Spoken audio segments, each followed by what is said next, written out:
They say that the mind and the heart are two different continents, and there's a vast ocean that separates them. The whole objective of meaningful spiritual development is to bridge that ocean. And what that means is, very often we get caught up in our minds. We know things, we learn things, we accept certain principles, certain philosophies, ideologies, and then there's the difficulty of applying them in real life. And that's why very often we could talk a big game, and when it's actually time to put that talk into practice, we struggle a little bit. Now, one of the reasons for that, when we say that the mind and the heart are two different continents separated by a vast ocean, what does that actually mean? I mean, in human experience, the mind and the heart are not that distant. Anatomically, they're not that distant from each other. And the truth of the matter is that that's only how the anatomy looks. But the fact is, it's not like emotions exist in the heart. Emotions are felt in the heart. So if a person is, for example, anxious, their heart might race. Or if a person is going through a difficult time, their heart might give them pain. But it's not that the heart actually has the ability to experience an emotion. It's all in the brain. So as much as we talk about these two different continents of the mind and the heart, or the intellect and emotion, they are not physically so distant from each other. So what do we really mean? Now, I'll tell you one of the interesting things that we speak about a lot in Hasidus is the concept of Mitzrayim. Right? It emerges a lot as a very important theme because the Exodus from Egypt is not an historical event. It's an ongoing event. That's why we're told that you have to remember the Exodus from Egypt all the days of your life. Kol yemei chayecha. You have to remember the Exodus all the days of your life. That's why it's part of our davening. The Rambam says more than that we're supposed to view ourselves in every generation as if we personally left Egypt. So maybe if you've got a wild imagination, you could picture yourself as a slave schlepping these bricks and then watching the unfolding of the various plagues and then eventually getting out of Egypt. But clearly the Rambam meant more than that. And so the clue lies, as always in Torah, it always lies in the words. The words in Torah are very, very specific. And Mitzrayim is a plural of the word Meitzar. A Meitzar is a straight, a Meitzar is a narrowing. So there's this concept of breaking out of the Mitzrayim or the Meitzarim, the things that keep us narrow, the things that keep us, so to speak, limited. So one of the key things that keeps us limited in our lives, this is fascinating when you actually think about it, is look at the human anatomy. You've got the brain, and one of the big differences between being human versus other creatures is that we walk upright. So the brain is at the top of the system. And then lower in the system, in the chest, is where we have the heart, which is the symbol of emotion. Between the brain and the heart, the body narrows into the neck. Or more specifically, we call it Meitzar Hagoroin. It's the straight, the narrowing of the throat. Even though, of course, it refers to the neck, but more specifically, we refer to the throat. I want to just show you something interesting, which is not related to what we're learning right now, but it's just interesting. What do you call the back, the nape of the neck in Hebrew? Oref, right? And if you take the word oref and you give the designation, the definite article, you call it ha-oref, right? Ha-oref is the same letters as the word paroi. So that tells you that this blockage that exists between the mind and the heart has something to do with Meitzar Hagoron, with this narrowing of the neck or the throat, and ha'oref, the influence of an internal paroi that gets in the way of translating what goes on in our minds to what goes on in our feelings. Now, all of this is a little bit abstract, and perhaps what we need to do is be a little bit more practical and just try and understand why there's such a conflict between the world of the mind and the world of the heart, the world of intellect versus the world of emotion. And I have to just say, by way of introduction to everything we're going to learn from this point onwards, that when we use the word emotion, it's not the best translation. Last week, we spoke about the fact that they're called midos, measures of character. And so for the purposes of our conversation, even though we might use the word emotions, let's just be clear what we mean when we say emotions. Because ordinarily, when people hear the word emotion, they naturally, if they think of something that feels emotional. And that's a bit misleading. So if I had to say, for example, that love is an emotion, you'd agree with that.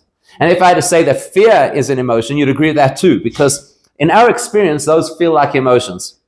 But when you get to some of the other things that we're going to talk about, for example, we're going to talk about netzach, just as an example. Netzach is victory. The direct translation from the word nitzachon is victory. Netzach also is la netzach, something which is eternal. Those don't feel like emotions. Victory is not an emotion per se. Victory is an act. You are victorious. And then after that, you feel tremendous happiness. But it's difficult to translate all of the various elements that we're going to put under the banner of midos as emotions. So a better way to translate them, even though it's a bit cumbersome, so it's difficult to use this term every single time, and so sometimes we'll slip into using the word emotions, but a better way to describe it is that midos are subjective responses.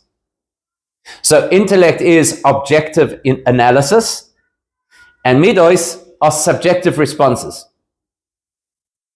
So if, for argument's sake, I had to ask you, what is your feeling, okay, not your opinion, what is your feeling about the economic realities of Senegal? What would you say? You don't have any feelings. You don't have any feelings. Why don't you have any feelings about it? Because you don't have any emotion. Because you don't have any information. If you don't have information, if you don't know anything about something, you can't have any attachment to it. So it's like that saying, what's the difference between ignorance and apathy? I don't know and I don't care. Which effectively means if I don't know, I cannot care. So in order for a person to have a subjective response to something, you first have to have some kind of objective information about it. Otherwise, what are you responding to? And so the process that happens in the human experience is we go through a moment or a period of objective analysis where we understand what something is, and then we react to it. We have some kind of an subjective response. So for example, if somebody had to tell us information, here's information. What's the information? South Africa is having an election, a general election next month. They realize the country's in a mess, and they're having a general election next month. Now, it's a very short distance between that information and your subjective response, right? You'd automatically have a very excited response. Unfortunately, this is a fictional idea, but if in theory we would get that information, if suddenly there was a headline that said they're calling a general election next month, we know the reaction that we'd have, the subjective reaction that we'd have is to be quite excited about the opportunity to maybe change the government. Whereas if, let's say, and this is a bit of a harsh example, but I'll just use it because it's a relatable example, if, God forbid, somebody gets objective information from the doctor, and it's not necessarily good information. So let's say, for argument's sake, the doctor tells them that they've developed a particular condition and now they're going to have to change their diet for the rest of their life. That's objectively, the brain processes that information almost immediately. This is what the doctor has said, and these are the consequences. But in order to be able to have a subjective response to that, which could be something very negative, where the person feels, oh my gosh, I don't know how I'm going to live like this is terrible, or it could be something really positive, which is, okay, I've got this, and I'm going to take it on, and I'm going to change my lifestyle. That might not happen so quickly. It might take some time. And very often what will happen is, when you speak to the individual who's just got this information from the doctor, they'll use expressions like, I'm just trying to process what the doctor said, or I can't believe this is me.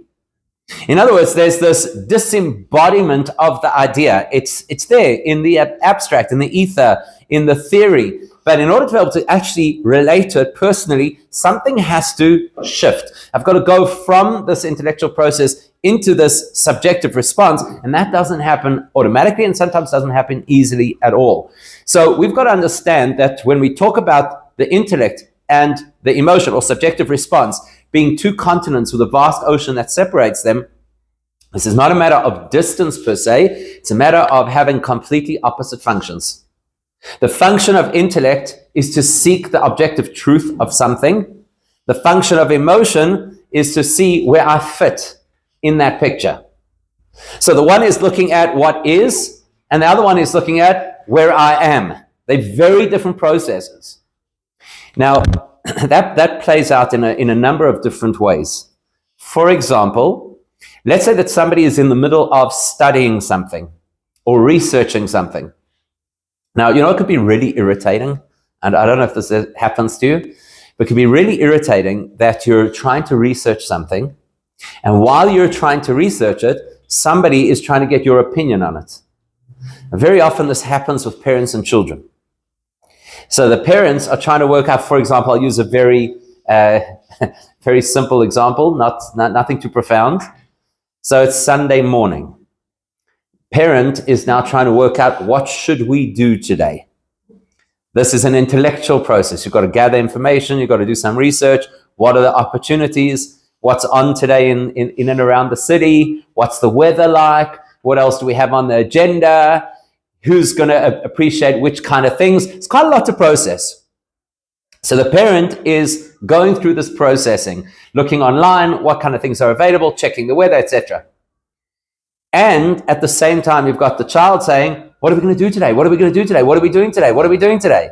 So it becomes quite irritating, right? Because you haven't yet reached the point where you've actually got a solution that is relevant to you as a family or as an individual. So it's irritating to have somebody trying to get your attention to find out that information. What's going to happen in practice? Or what have you decided? There's another one, right? What have you decided? So salespeople can drive you nuts in this way, right? You go and you're trying to browse through certain things. You're trying to make an analysis of what it is that you want to get. And the salesperson is saying, so have you decided yet? Can I show you something else? And you can go crazy because you just need to be able to function. And this person is already trying to carry you over the finish line. And they want to get to the point of, well, which one speaks to you? So when a person's not ready for that, when I'm still in the exploratory phase, then I can't handle the personal phase. That's because the intellect and emotion are two different continents. They operate in two different ways. They have different objectives. They're looking to achieve different things. Intellect is looking to assess what is in the most balanced, healthy way possible. And midos, subjective responses, are working to say, well, where am I in all of that? So it makes sense that until such time as a person really has clarity, they can't begin to see where they fit in the picture. But it also makes sense that you can't simultaneously process intellect and what we're calling loosely emotion. You can't, because they operate differently and they operate in different directions. Now let's talk a little bit about those directions for a moment. So if I'm doing research, then it's me approaching the subject matter. And if I want to do honest research, then I actually have to leave some of me at the door so that I can do the research. Because if I walk into the room carrying all my baggage, it's going to taint the research that I'm doing. And if I want to find objective truth, I need to leave all that stuff behind, my opinions, my preconceptions, so that I can do this exploration properly. Now, that's the exact opposite of a subjective response. I can't leave myself at the door to have a subjective response. I can't ignore myself if I'm at the point of saying, how do I feel about this? So they're completely different technologies that operate in totally opposite directions. That's how it is in the human experience. Now let's take a moment to understand how that is in the divine experience, because remember, we're using the human being as a template to understand the Sephiros. So in the divine experience, how does this work? The same, but only much more so. In other words, what is the capital T objective truth? All capitals. What is the objective truth about everything? We actually have it in this week's parasha. How's that for good timing? We have it in this week's parasha twice. What's the objective truth of everything? More specifically, what's the objective truth of everything? Ein oid milvadoi. There's nothing other than Hashem.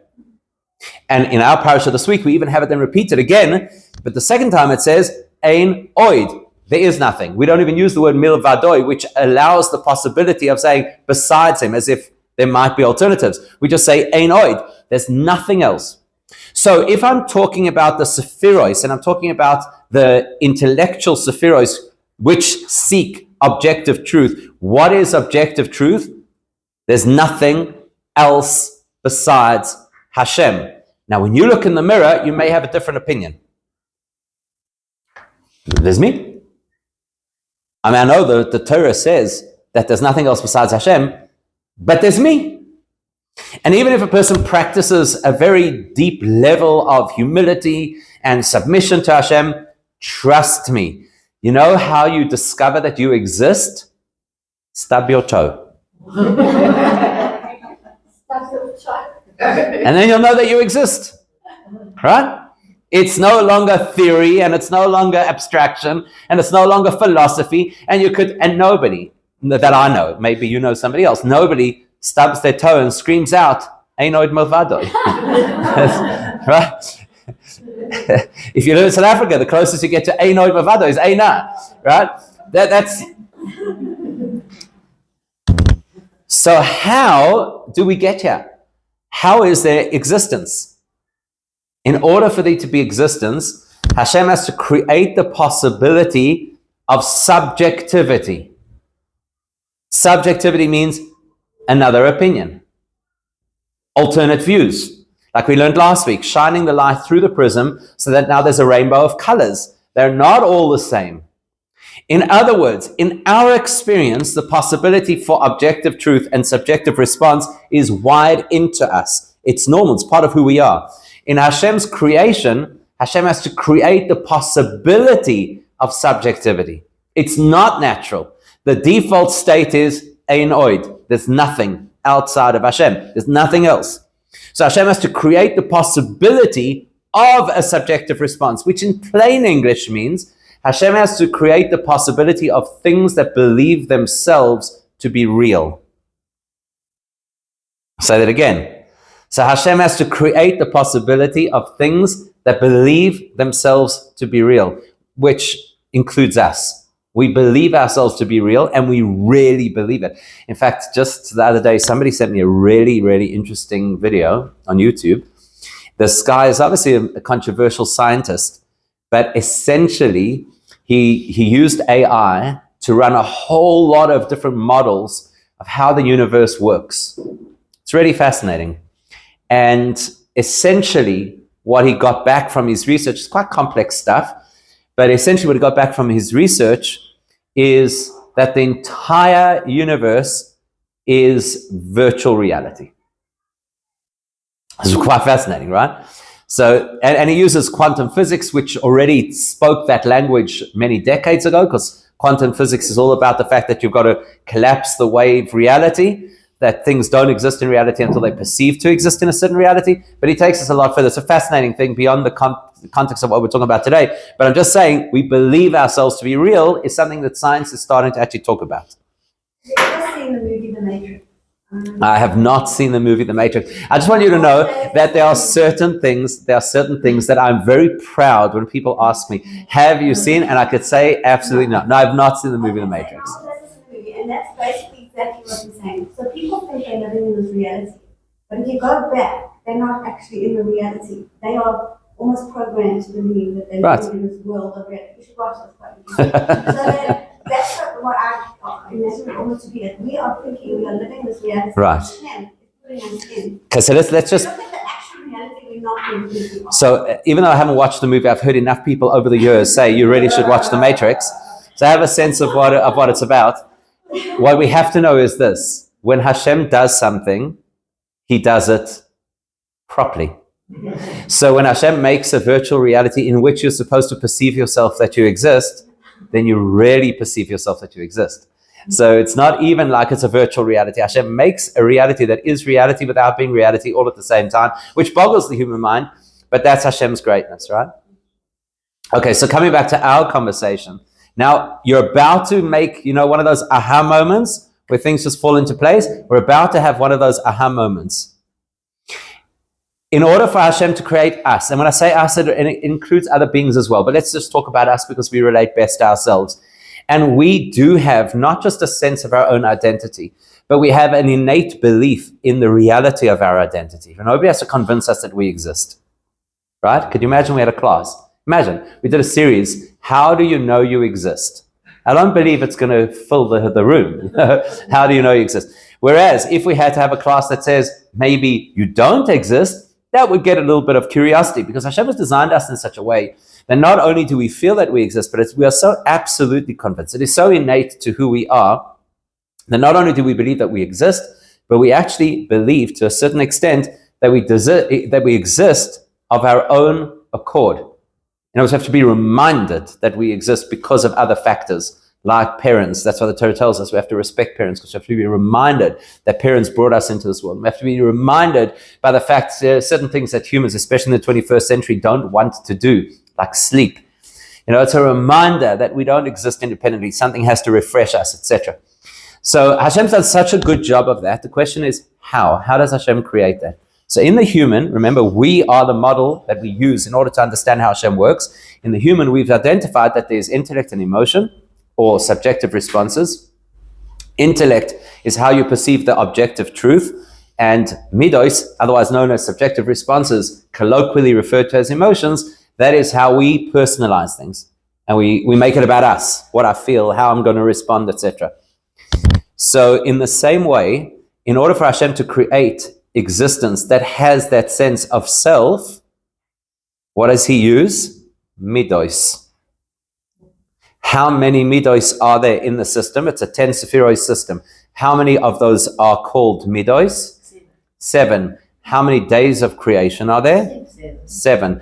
And we say in our davening, and it's directly from a verse in the Pasuk, we say it on Shabbos, we say it in the Kiddush as well, we say, Ki, how does it go? Ki Sheishes Yamim Asa Hashem es hashamayim v'sa'aretz. Can you give me a very literal translation of that? Ki, because 6 days. Ki Sheishes Yamim, because 6 days. And Rashi goes into the whole thing that Sheishes is a different version of how numbers work. It's like a set of 6. And Ki Sheishes Yamim, because 6 days. Asa Hashem es hashamayim v'sa'aretz. Hashem made the heavens and the earth.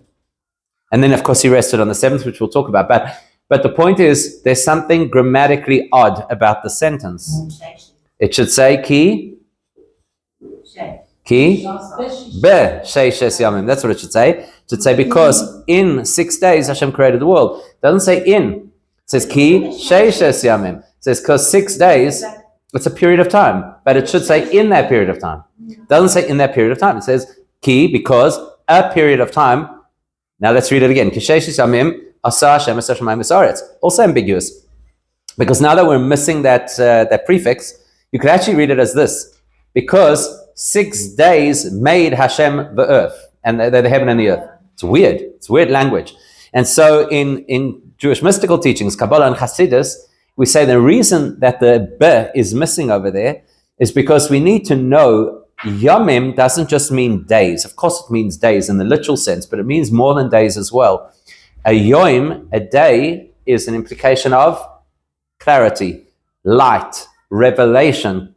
Because Hashem used 6 revelations in order to create our world, which are the 6 dominant midos. And then the 7th, which is a passive midah, that's the day of rest.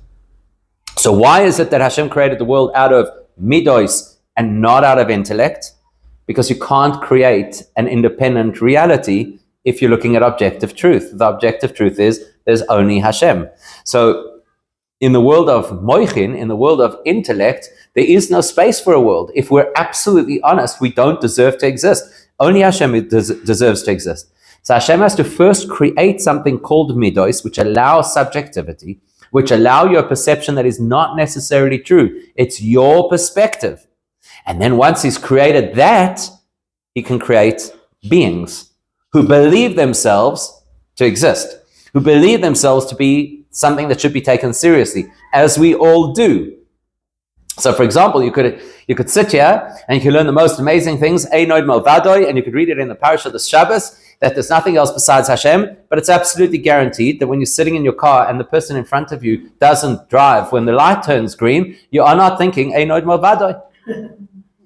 Because we're wired to be subjective beings. And in order to get us there, Hashem made midos. Now, the big burning question here is, if in the human experience, the mind and the heart, intellect and midos, are 2 continents separated by the vast ocean, how much more so is that the case in the divine's case? Because the intellect, the divine honest truth is, Ein oid melvadoi. There's nothing else besides Hashem. And in the created reality that Hashem made, He's allowing the possibility of entities that feel and think themselves to be independent. How does that happen? How do you cross that chasm? How do you get from the one reality to the other? That's the role of da'as, which we began to speak about last week. Because what is da'as? It's not intellect in the classical sense.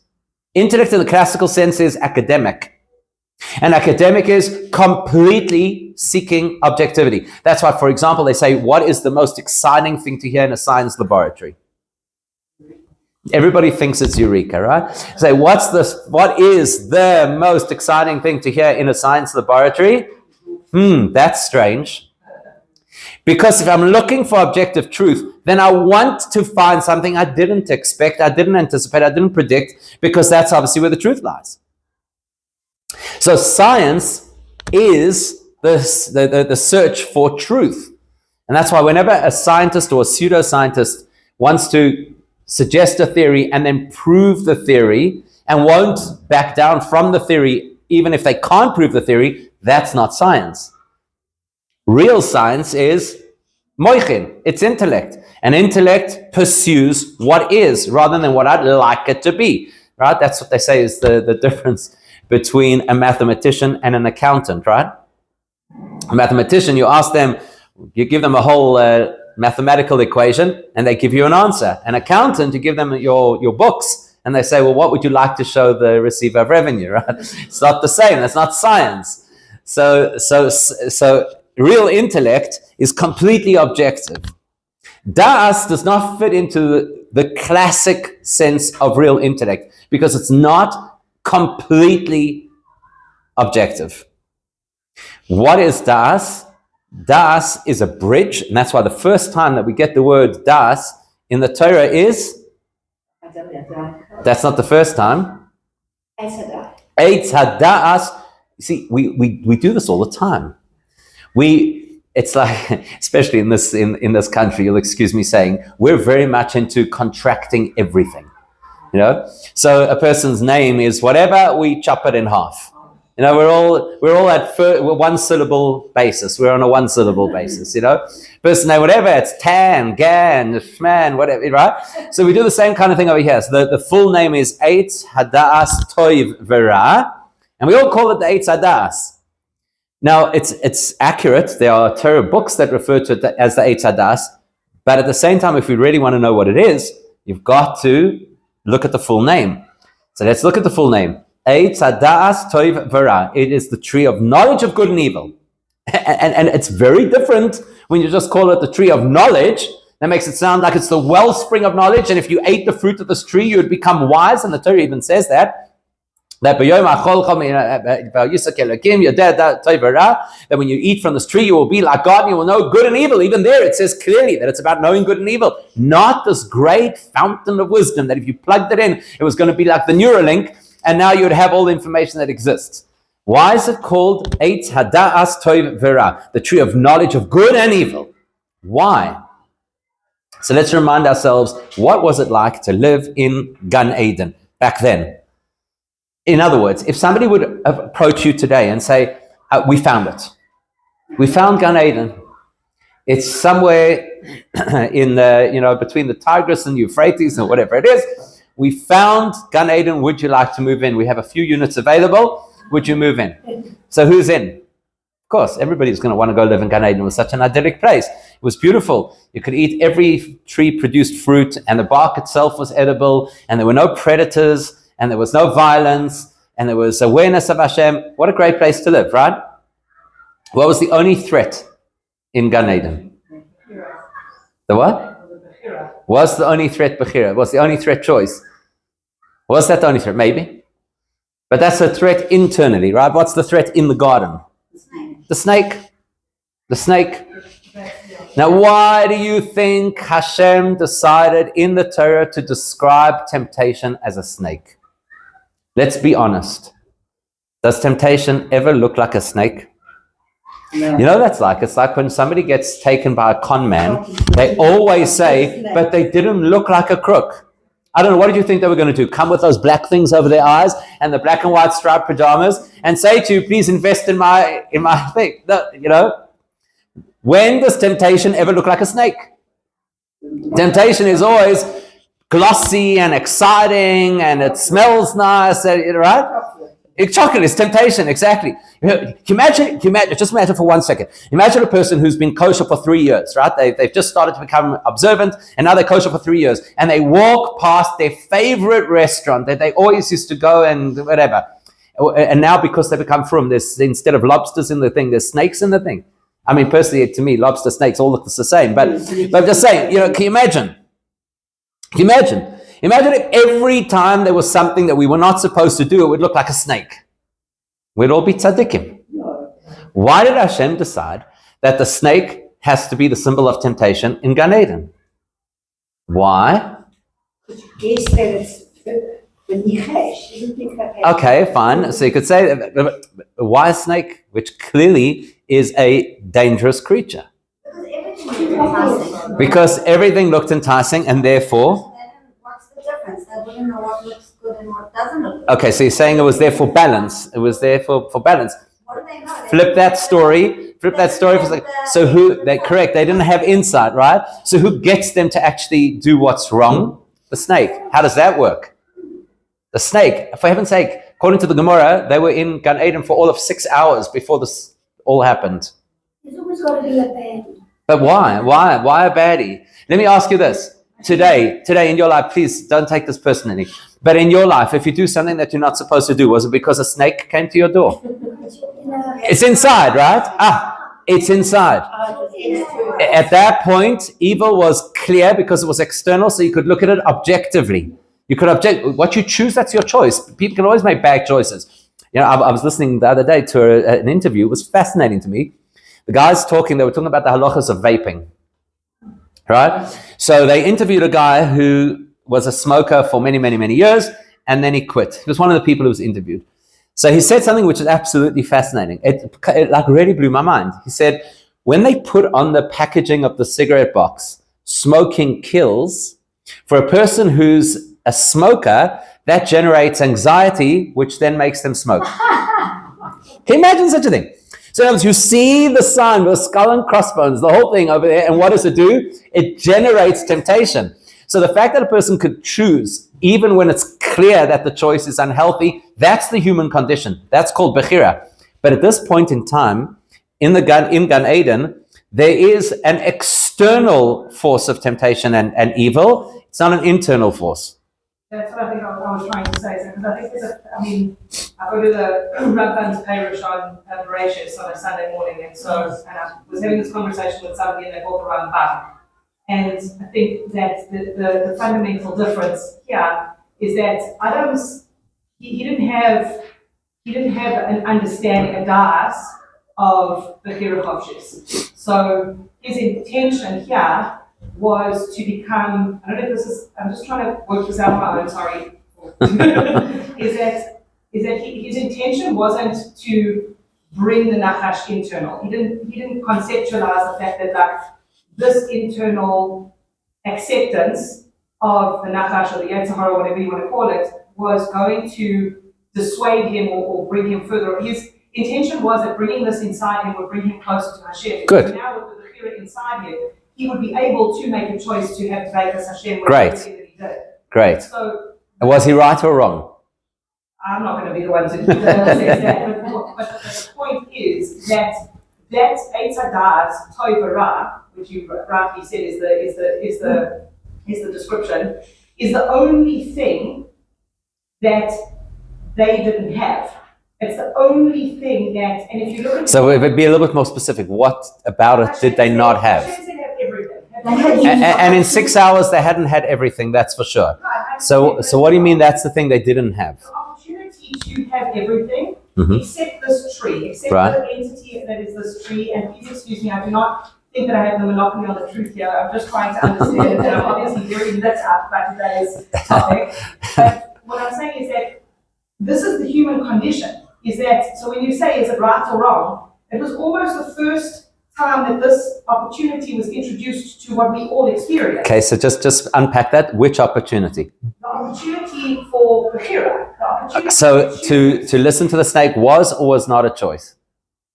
Well, it depends if you're going Ramban or Rambam.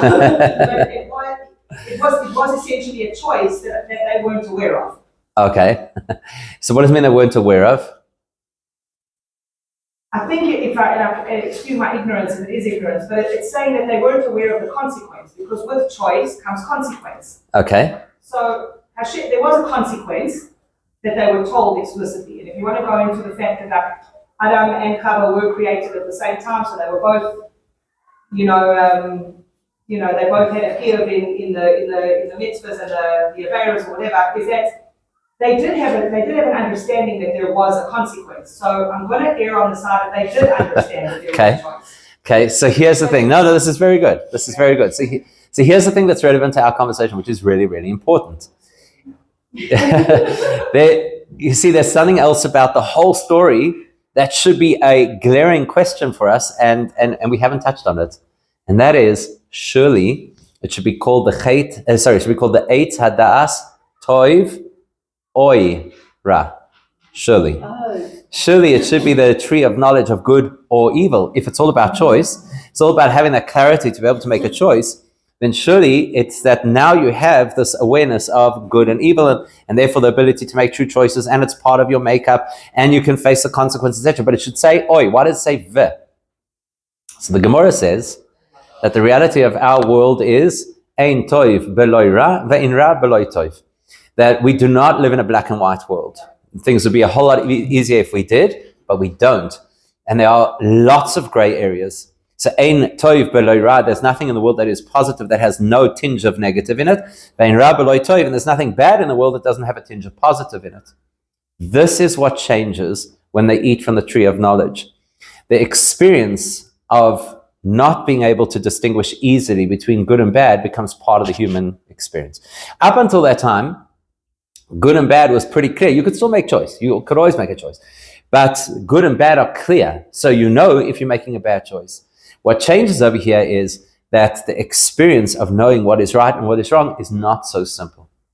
And so Eitz Hada'as, that becomes their da'as. They now have a personal attachment to things, which is why it becomes difficult to discern things. If you're completely clinical, easiest thing in the world to make a decision. So for example, if you had to decide what somebody else should do with their money, it's not hard. You could tell them, this is how much tzedakah you have to give, and this is where you should invest. It's great. But when it's your own money, now you have das, you have a personal attachment to it, things are not so black and white. Eitz Hada'as Toiv Vera. This consequence, this decision has that consequence and that benefit. That decision has that benefit and that consequence. So it's not so sure, it's not so clear how to make decisions. So that's the first time that the Torah illustrates us what da'as is. Da'as is to have a personal attachment to a concept. Not yet a subjective response, that's the next level, but have a personal attachment to a concept. Until such time as the concept actually speaks to me, I haven't really processed intellect properly, because we're not talking heads. We're not disembodied brains. We are fully integrated humans. And in order to have a fully integrated human experience of something, I can't just know information. The information has to attach. It has to be personal. It has to somehow talk to me, which means in some places we call this netiyas hada'as, where you start to lean in a particular direction. So you haven't yet got a subjective response, but you tend to lean in a particular direction. And whether we like it or not, we all have netiyos hada'as in the things that we experience, partly because of how we've been brought up, partly because of how we were educated, partly because of our nature, partly because of our experience. But by the time information arrives in front of us, we're already leaning in a particular direction. It's very difficult for a person to be absolutely objective in most things. The only thing that we're really objective about is things we haven't yet learned. So now we can afford to be objective. So like the snakes almost knew how to get Chava to find something important, take her objective knowledge and almost change it. So let's, you're right. I mean, the snake knows what button to push, but it's not because the snake, even though the Torah says is Ora Mikol Chayas Asad, that it's the most slyest of all the animals. But the reality is the snake is purely a divine tool. The snake doesn't, and you can see this because as soon as the tool is used, then Hashem says, that's it, you're done, you're going to slither, and everyone's going to hate you, and you have no value. And by the way, in that regard, you could say that if you look at history, the great anti-Semites of history, are very similar. Hashem uses them for a particular purpose. Once the purpose is over, zehu, it's done. It's the end of them. And that's what happens in history. So the Gemara makes this very clear, for example, with Titus. Titus comes, he destroys the Beis HaMikdash, it's a big deal. The minute he steps off Israeli soil, a gnat flies up his nostril, and that's the beginning of the end of it. He's now disposable. We don't need him anymore. He was Hashem's tool, he's been used. So the snake over here was Hashem's tool, served its purpose, and for the rest of history, snakes are objectionable creatures because they no longer have a purpose of value to share with us, which is fascinating. Okay, so what did the snake achieve? Eitz HaDa'as, it allows us to have this mixture of good and evil inside our own experience, so things are not black and white. Why that had to be is a different conversation for another time. We're just examining over here what Da'as means. It means attachment. There's an element of attachment. Okay? What are you going to say? I was going to say that surely there were 3 lessons to be learned in the Garden. At least. Yeah, but to put it in a nutshell, as I see it, to know the difference between good and evil, to be obedient to God, and probably reverse the order. And take responsibility yourself. Right. Okay. Those are good lessons. So now we can go from that to the second time that the word Da'as appears in Torah, not in that form, Da'as, and there it's V'ha'adam yoda es chava ishtoi. Now we're talking about the attachment, the intimate attachment between man and woman, between husband and wife, Adam and Eve. The very first time that you ever have the coupling of 2 humans, it's called yoda. It's called Da'as, because Da'as is that deep, intimate attachment. So that's really important for us to understand in terms of the processing of how a person develops from the intellect, from the abstraction, from knowing things in objective theory to being able to apply them in ourselves. The key, the bridge is going to be Da'as. Da'as is going to allow us the switch from 2 very different worlds, or to bridge together 2 very different worlds. A world that is always seeking the objective truth, or in the divine system, is moving away from existence to the primacy that Ein Od, there's nothing else besides Hashem, versus Midos, which are all about the subjective, the capacity for me to be part of the story, the response that I have, etc. Now the big burning question has to be then, how? It's all very nice to say, this is the link, this is the crossover, this is the bridge. But the question you have to ask yourself is, how do you have such a bridge? How is it possible? What kind of a force does it take to bring 2 so different, not only different, but polar opposite realities to collaborate? How? How do you do that? So, one of the things we addressed in the very first class in the series was that if you look at the map of the spheres that I gave you, it doesn't add up, because we say there are 10 sephiros, but on counting them, there is actually 11. And the reason for that is because depending on what state the sephiros are in, either there will be Keser present in the system and there will not be Da'as present in the system, or there will be Da'as present in the system and then there will not be Keser present in the system. Now, why that is, this is quite an important and big topic. Why is that? Because Da'as can do what Da'as does, which is to reconcile such different realities, only because Da'as is plugged in to Keser, which is above all of the realities. Now, right now, that might sound like a whole lot of gibberish. So let's try and unpack it, and we'll probably need some more time on this. So can you say it again? So if Keser is present in the system, Da'as cannot be present in the system. If Da'as is present in the system, that indicates that Keser is not present in the system. The reason for that is because Da'as can do what it does by being plugged into Keser. Now, that doesn't yet explain why the one is present when the other is absent. We still have to do that. But at a very high level, just by way of introduction, we'll have to pick up this topic next week. At a very high level, it means this. Rabbi Yishmael taught that there are 13 ways that you can interpret verses of the Torah in order to understand what the Torah is trying to tell you, particularly halachically. And the last on the list of the 13 is, he says, if you have 2 verses in the Torah that appear to contradict each other, and you don't know how to reconcile them, eventually you'll find a third pasuk on the topic, and that will help to reconcile what appeared to be the contradiction between the 2. This concept of a kosev ashlishi, this concept of a third verse or a third perspective, is the key to understanding this principle. In simple terms, if 2 people are having a hard time with each other, they're not getting along, they're debating, the likelihood is they won't be able to resolve their differences. And what they'll need a mediator. And the purpose of the mediator is, why can the mediator help them reconcile their differences? Because the mediator is not part of the problem. The mediator is not involved in that conflict. They have no skin in the game, and therefore they can afford to get past what the limiting factors are on each side of the conflict. So in the same way, right across all things, whenever there is some kind of a contradiction, you've got to introduce something that is bigger than the limitations of the two parts of the conflict, and then it can bring it together.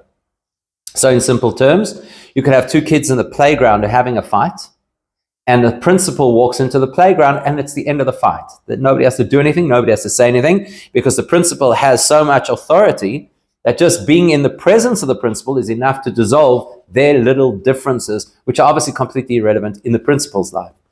And in the same way, if there had to be, for example, let's just say two communities that didn't see eye to eye for whatever reason, and then we had to bring some big tzaddik from Israel, and they'd walk into the room, in all likelihood, they'd be able to resolve the conflict between these two places, these two groups, because they're not stuck in the small-mindedness of whoever's involved in the conflict.